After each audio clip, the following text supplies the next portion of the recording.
you're not actually bound, right? You may think so. It may be uncomfortable. You may feel like that you're not in control of the situation, right? Like somebody else has agency, and so you have to kind of just go with it. But it turns out that's a fantasy. The first thing that we're seeing here is that we're looking at the swords. Swords are intellect, the mind. It's in your head. They're in your head. They don't actually control you physically.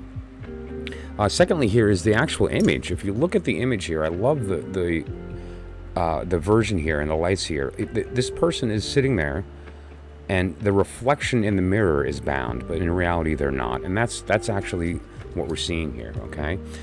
The other circumstance here is the idea that if you look at the Rider-Waite version, this person is bound very lightly. Right. The ropes are falling down. The swords are not surrounding them. They could walk through at any time.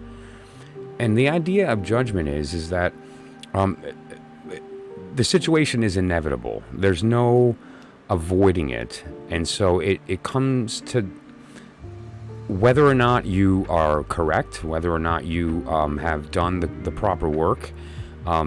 These stages occur, and you have to be prepared for these stages. And now the reward of that is the Nine of Cups. This is a beautiful card of all the cups being full and there being abundance emotionally. If you're lacking, someone else is there to help. If they're lacking, you're there to help. And everybody is in a very good place. It's really just a card of abundance, of love, of joy, of the rest, all these things.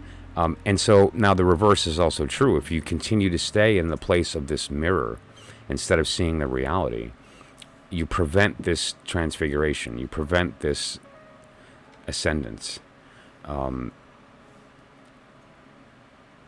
We're supposed to grow.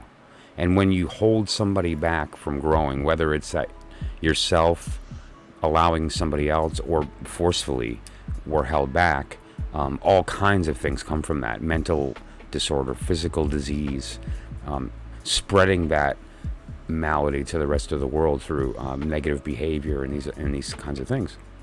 And the reverse is also true. When we stop reflecting the world and we shine our own inner light, what we wind up doing is attracting attention from the things in the world that are good for us, as opposed to when we reflect the bad things in the world, then we attract and draw the attention of other bad things. So it's important to remember, who am I and what is my light? Because that's what I'm going to start shining, as opposed to reflecting this nonsense and remembering that I do have control.